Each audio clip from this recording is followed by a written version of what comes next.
हम हैं नया IDN 7 हौसला है। बताते हैं खबर बेंगलुरु से, जहां बेंगलुरु में एक बार फिर से शर्मसार कर देने वाली घटना सामने आई है। बेंगलुरु में एक बार फिर से स्कूल में मासूम बच्ची के साथ बलात्कार का मामला सामने आया है। पुलिस में दर्ज कराई गई इस शिकायत के मुताबिक जब बच्ची की मां उसे लेने स्कूल पहुंची तो बच्ची रो रही थी, असामान्य बर्ताव कर रही थी और उसे बुखार भी था। काफी पूछने पर उसने पहले तो मां को बताया कि उसे किसी ने बहुत मारा। काफी पूछने पर उसने पूरी कहानी बताई। इस मामले में पुलिस ने पॉक्सो के तहत मामला दर्ज कर लिया है। साथ ही सीसीटीवी फुटेज को भी खंगाला जा रहा है और स्कूल के कर्मचारियों से पूछताछ हो रही है। पिछले 4 महीने में ये तीसरी ऐसी वारदात है। बेंगलुरु में बच्चों के साथ स्कूलों में हो रही दरिंदगी से अभिभावक खासे नाराज हैं। जिस स्कूल में वो अपने बच्चों के भविष्य निर्माण के लिए उन्हें भेजते हैं, वहां ऐसी वारदात के होने से अभिभावक जाहिर तौर पर नाराज हैं और यहाँ पे स्कूल के खिलाफ भी आवाज उठा रहे हैं। इस दरिंदगी के खिलाफ आज अभिभावकों ने प्रदर्शन भी किया। Both of my daughters are studying in 5th standard and 1st standard. Last night around 10:45 we saw the news. I'm really shocked that with this school, my both the daughters are enjoying this atmosphere. Everything was good, and this is a shocking news. So I've just come over here to know from the management what has happened. और आपको बता दें, अब से कुछ ही देर पहले हमने Bengaluru police commissioner MN Reddy से बात की। उन्होंने बताया कि इस पूरे मामले की जांच के लिए विशेष टीम बनाई गई है। The investigations are in full swing. The very senior level officers have visited the scene of occurrence. We have constituted a special team headed by a lady Assistant Commissioner of Police. They have already started to examine and question some of the staff of the school, and they have also taken into their custody the footage available from the CCTV. So from various angles they're looking at it, and the investigation is on.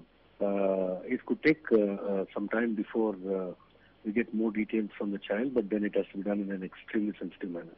If you permit me, the child was medically examined yesterday and she's back in her home. और वहीं महिला आयोग ने भी बच्चियों के साथ हो रही वारदात पर चिंता जताई है। साथ ही साथ दोषियों के खिलाफ कड़ी कार्रवाई की मांग की है। अभी 4 साल की 6 साल की बच्चियां बताइए कितने मासूम होती। अगर उनके साथ वो बच्चियां इस देश में सुरक्षित नहीं है तो फिर तो कोई सुरक्षित है ही नहीं। तो मैं समझती हूँ कोई अब ज्यादा सोचने की या मानसिकता बदलने वाली बात खत्म हो गई है। अब तो सिर्फ कानून वहीं पे सजा दो, ऑन द स्पॉट उनको सजा मिलनी चाहिए। और इस पूरे मुद्दे पर ताजा अपडेट के लिए सीधे रुख करते हैं हमारी संवाददाता शैलजा वर्मा का। शैलजा, जानना चाहेंगे क्या जानकारी आपके पास?